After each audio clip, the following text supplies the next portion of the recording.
Hai, assalamualaikum warahmatullahi wabarakatuh. Salam sejahtera. Selamat pagi, siang, malam untuk semuanya. Bertemu lagi dengan saya. Seperti biasa, kita akan berbicara lagi atau ngobrol ya, terus tentang dunia perkorupsian gitu ya. Karena saya akan fokus concern di tema ini seperti itu. Nah, teman-teman, pada video sebelumnya saya pernah ngebahas tentang perspektif korupsi melalui pendekatan secara moral etika ya, termasuk di sana juga disangkut pautkan dengan agama. Nah, kalau sekarang saya akan fokus perhatian kita terhadap korupsi melalui pendekatan secara ekonomi gitu ya. Apa sih gitu ya? Korupsi itu tidak pernah tidak pernah sepi gitu ya, selalu aja rame. Bahkan bukannya menurun, ya justru meningkat gitu ya, seperti itu. Tapi ya kita jangan jangan pesimis lah, walaupun korupsi itu nggak ngilang-ngilang di daerah atau di negara kita, tapi setidaknya kita melakukan gerakan kecil yang sifatnya punya impact jangka panjang gitu ya. Ya semacam efek domino lah seperti itu ya. Itu teman-teman pernah tahu nggak teori butterfly effect? Nah itu saya sih percaya akan hal itu, makanya saya akan melakukan hal-hal kecil ini dan suatu saat akan menjadi butterfly effect seperti itu. Nah teman-teman, kembali lagi ke tema tadi ya, saya akan membahas korupsi dengan pendekatan perspektif secara ekonomi gitu ya. Kita akan ngebahas tentang faktor-faktor ekonomi semacam apa yang menuntut ke arah perbuatan korupsi gitu. Nah, yes, nah tuh si orang itu teh korupsi itu secara ekonomi seperti itu. Terus kita akan bicarakan nanti tentang apa saja sih dampak ekonomi dari tindak korupsi pada negara gitu, pada perekonomian atau pertumbuhan negara ya. Seperti itu teman-teman. Yang jelas korupsi itu sangat-sangat merusak gitu ya, destruktif terhadap perekonomian seperti itu ya. Contoh kecil lah teman-teman. Suatu desa mau maju gimana daerahnya apabila jalannya jelek gitu ya. Kalau di kampung-kampung itu jalannya udah jelek, terus sempit gitu ya, itu kan menghambat perekonomian gitu ya, mobilitas masyarakat itu menjadi terganggu seperti itu gitu ya teman-teman. Jadi sangat-sangat berpengaruh besar gitu efek yang diakibatkan oleh korupsi terhadap perekonomian gitu ya, seperti itu. Nah, melalui di dalam bukunya seorang tokoh dunia ya, kalau nggak salah Gary S. Becker namanya, dalam bukunya yang berjudul Economic Theory, dia berkata begini. Jadi manusia itu ada beberapa teori pilihan rasional ya. Ingat bahwa manusia juga makhluk yang berlogika. Makanya kalau di Islam tuh gak salah, al insanu al hayanu natik. Manusia adalah hewan yang berlogika atau berpikir. Nah, seperti itu. Kalau entitas berpikirnya tidak ada, maka hanya ada entitas animal. Nah, itu danger banget ya, bahaya seperti itu ya, teman-teman. Nah, menurut Gary Becker, dia mengatakan bahwa setiap orang selalu bertindak dalam cara yang sejauh mungkin rasional. Saya ulangi lagi, menurut Gary Becker, dalam teori pilihan rasionalnya mengatakan bahwa setiap orang selalu bertindak dalam cara yang sejauh mungkin rasional. Dalam artian, pendekatan secara ekonomi jelas, dia akan mencari keuntungan dengan sebesar-besar mungkin dan meminimalkan modal atau bahan bakunya serendah mungkin. Nah, itu kan rasional. Dan tanda kutip dia mencari keuntungan atau laba seperti itu ya. Terus poin kedua, karena itu ia mencoba memaksimalkan kegunaannya atau keuntungan yang diperoleh melalui perhitungan dan biaya. Nah, ini teori cost and benefit seperti itu ya. Yang manusia itu ya, kita emang kayak gitu kan. Jadi manusia itu gimana gitu, ada hal-hal yang dalam tanda kutip mencari keuntungan gitu ya. Tapi kalau definisi korupsi mencari keuntungannya itu salah gitu, karena ngapain gitu ya harus mencari keuntungan, toh dia dapat gaji gitu ya. Kalau aparatur negara, kalau para pejabat, dia udah dapat gaji, dapat tunjangan, dapat fasilitas yang lainnya gitu ya. Ngapain dia nyari lagi keuntungan seperti itu. Tapi kalau teori ini buat seorang pengusaha itu menjelas bagus banget. Tapi untuk seorang pejabat itu mah bukannya bagus tapi gawat ya. Kayaknya bukannya jadi pejabat mah jadi bangsat gitu ya, itu bahaya teman-teman. Nah seperti itu ya. Jadi manusia itu selalu berpikir rasional dengan memikirkan cost and benefit ya, ada biaya sama keuntungan gitu ya. Sudah hal kecilnya aja teman-teman, jika teman contoh gitu ya. Teman-teman yang cowok itu suka yang cewek kan sama aja gitu. Di sana kita mencari nilai ya. Contoh mencari nilai apa? Value keindahan gitu ya, estetika itu, kecantikan. Nah, itu juga sama kan, itu semacam benefit gitu ya. Terus ketika teman-teman main ke rumah dia gitu ya, pakai pakai duit, pakai bensin, nah itu cost gitu ya. Jadi kita harus mempertimbangkan gitu ya. Jadi kalau kita apel, kalau ceweknya jelek ya kita rugi gitu ya teman-teman, karena cost and benefitnya tidak balance. Pun begitu ketika cewek sama cowok udah jelas gitu ya. Dia punya nilai value yang dia cari seperti money, uang, jelas ya, karena ini teori cost and benefit ini udah rasional ya. Kali itu bukan hukum alam, udah sunatullah seperti itu teman-teman. Dilanjut. Nah, seperti itu ya. Jadi manusia itu selalu mencari keuntungan dimanapun, teman.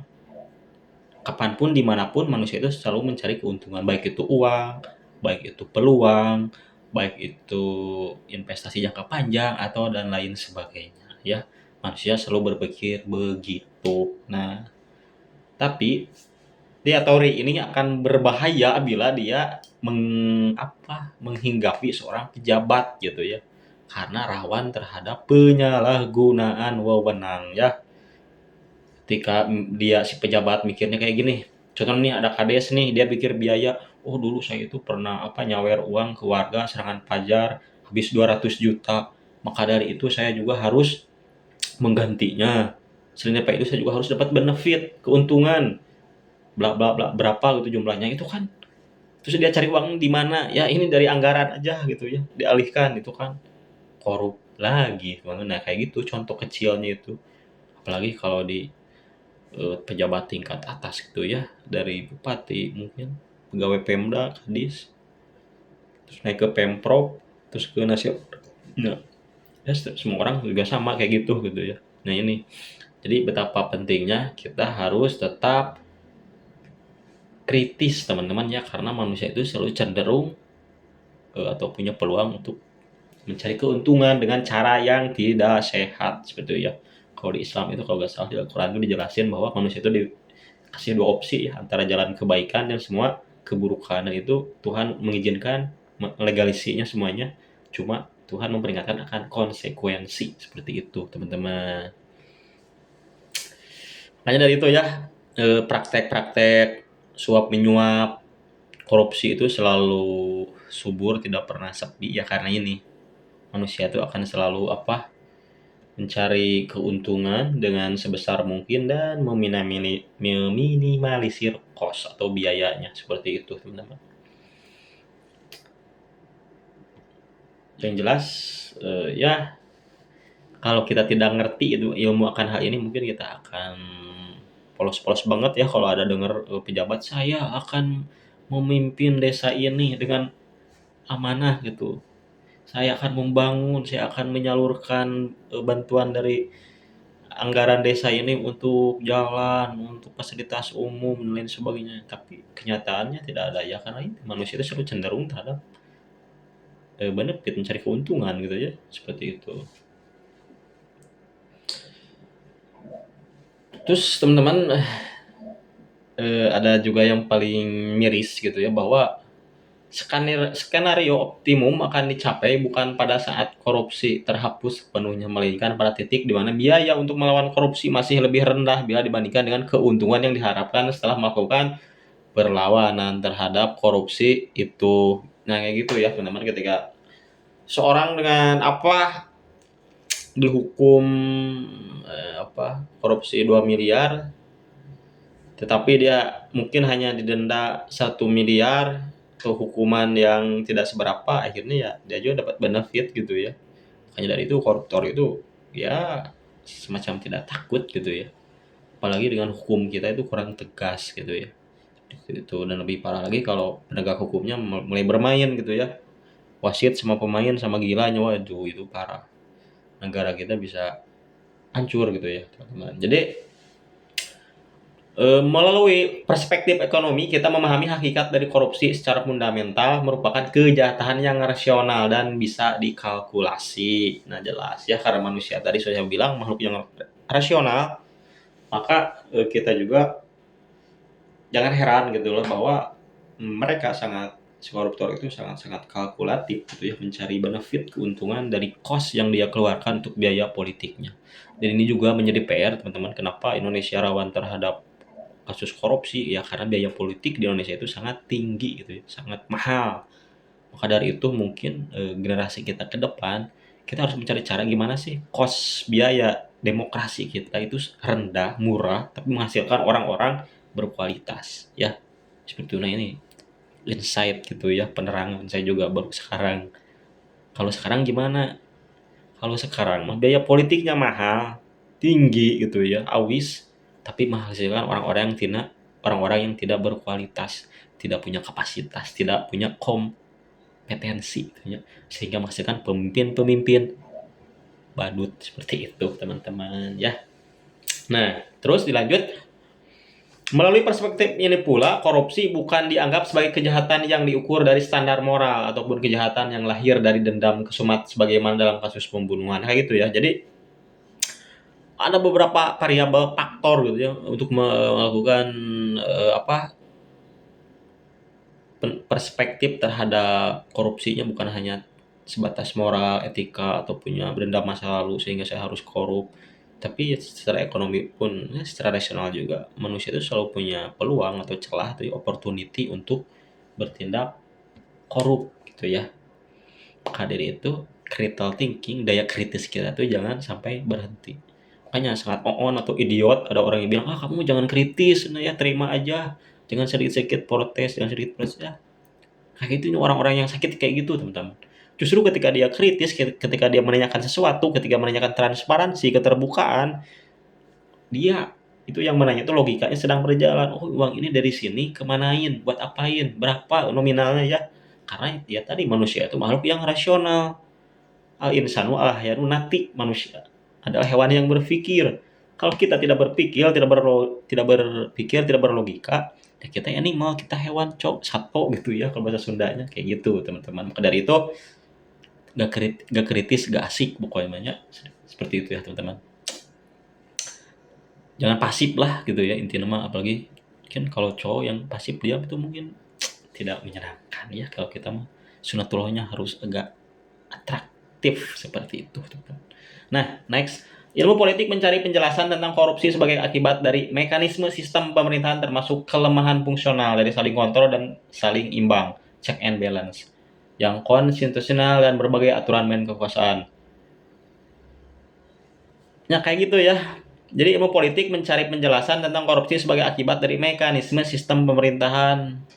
Ya tadi itu ya biaya kos politik kita yang mahal menghasilkan pejabat-pejabat korup gitu ya. Makanya itu penting adanya check and balance. Nah ini pentingnya orang-orang kritis, pentingnya NGO, pentingnya LSM, pentingnya mahasiswa yang kritis terhadap pemerintah karena untuk melakukan check and balance. Sehingga aturan konstitusional dan berbagai aturan main kekuasaan itu tetap dalam keadaan sehat seperti itu teman-teman ya. Makanya kalau di negara demokrasi itu kebebasan berpendapat itu sangat dilindungi sama negara seperti itu ya, karena bagian juga jadi check and balance gitu ya. Kalaulah negara tidak mau dikritik, pejabat tidak mau dikritik, pemimpin tidak mau dikritik, organisasi tidak mau dikritik, ya mau majunya kayak gimana gitu ya. Bukannya maju itu malah melempem teman-teman, seperti itu yang